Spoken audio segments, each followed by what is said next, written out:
Hi everyone, thanks for joining for this webinar. This webinar will cover the use of LiDAR for monitoring oil and gas pipelines. This is a relatively new field. The reason being is that LiDAR has traditionally taken several months to process to turn into usable insights and actions. MVU's been able to get that down to just a few hours through the application of artificial intelligence and large-scale cloud computing. MVU was set up by a gentleman called Sang Gunawardena, who got his start building satellites for the Air Force, went on to do machine vision for safety of flight with NASA, then did a PhD in Stanford in machine learning before deciding to do something more practical with his time. So he went out to Afghanistan, where he was embedded with coalition forces. Whilst he was there, he saw that 2D data is fundamentally limiting. There are certain truths about the 3D world that simply can't be derived from 2D imagery alone. He also saw that both in military and civilian contexts, while 3D data is incredibly powerful, it's incredibly challenging to process. So Sang really set his sights on bringing a huge degree of automation to both military and also civilian applications, with noticing that there's sort of safety critical industries back home that could really benefit. So use cases we'll be looking at today would include geohazards, depth of cover change, third-party activity, classification HCA, and right-of-way management, things like encroachments along the right-of-way, all using LiDAR automation. In terms of the IP that sits behind MVU, we've built from the ground up a new type of convolutional network and kernel that works directly on unstructured 3D point clouds. This allows us to do things like pick out ground surface, trees, buildings, vegetation, all entirely automatically, and again within the space of just a few hours from receiving the data. The way that this works and that it can be done so quickly is we leverage very large-scale cloud computing. So our software essentially packages the data into thousands of individual tiles.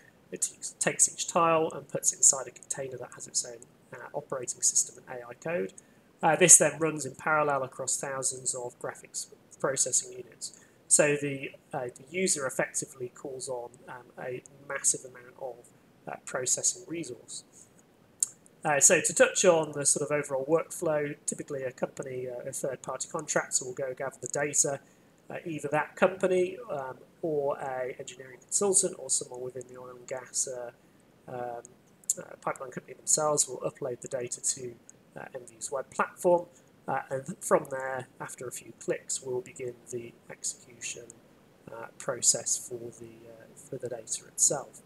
So let's have a look at the application. So MVU Explore is a web-based self-serve SaaS platform.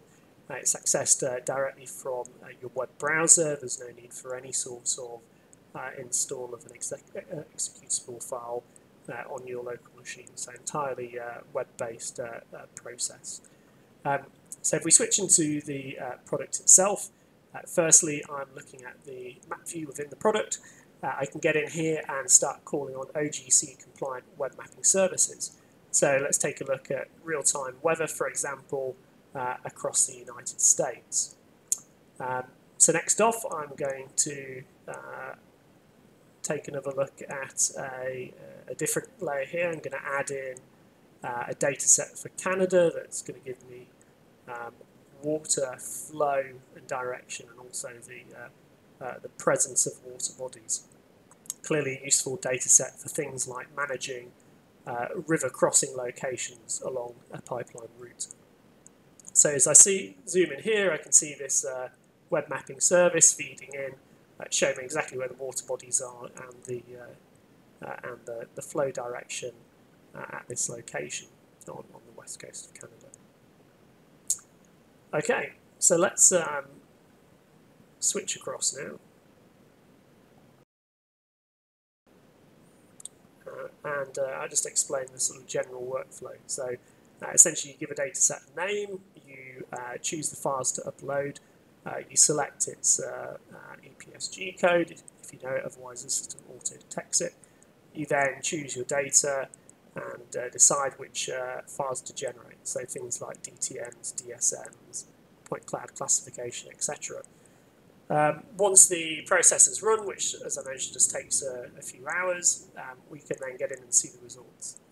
So first off, I'm going to navigate to a location that I've processed. I just dragged and dropped a KML file. The system takes all sorts of common GIS files.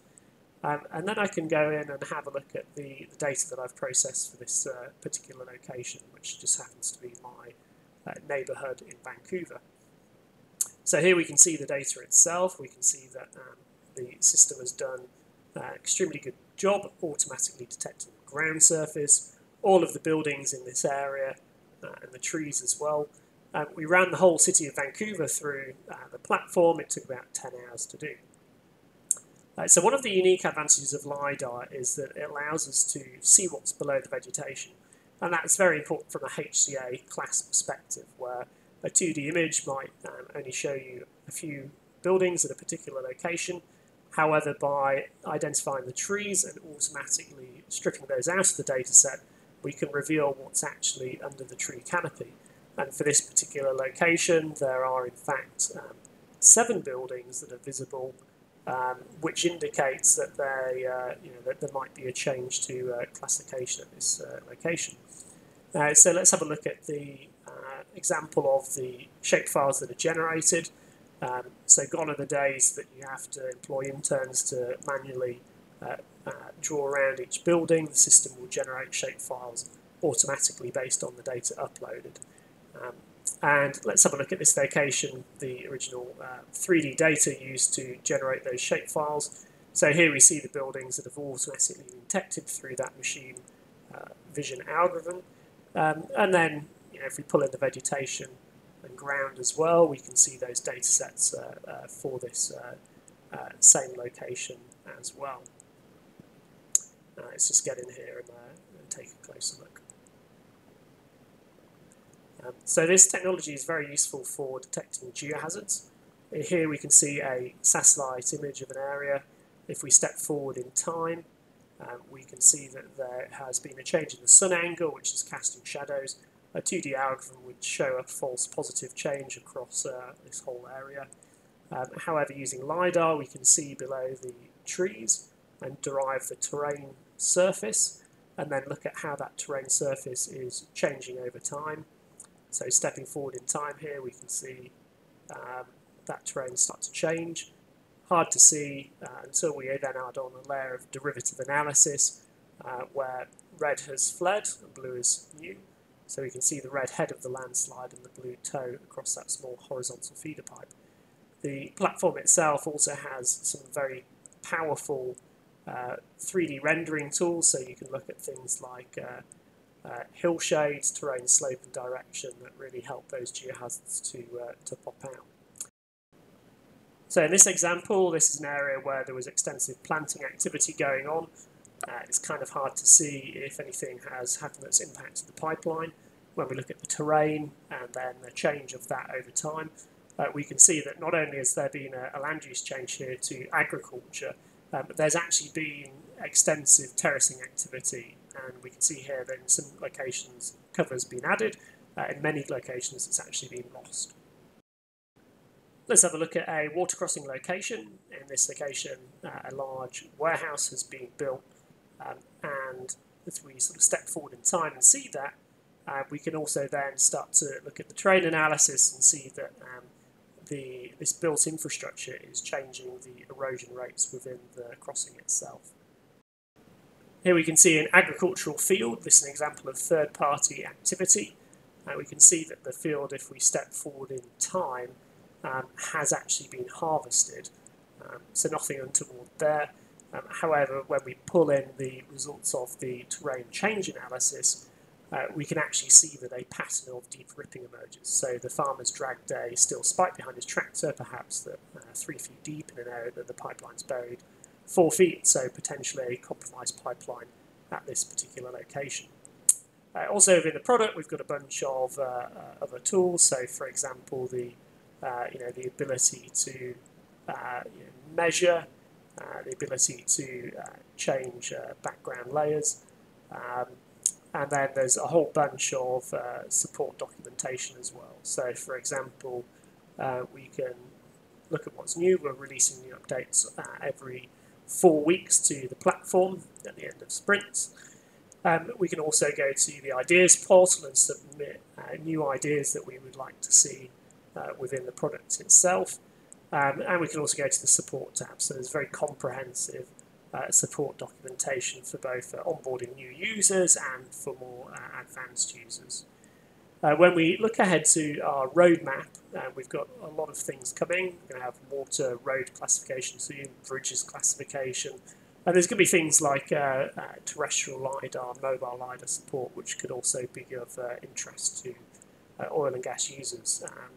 We're also building out third-party plugins into platforms such as Esri ArcGIS.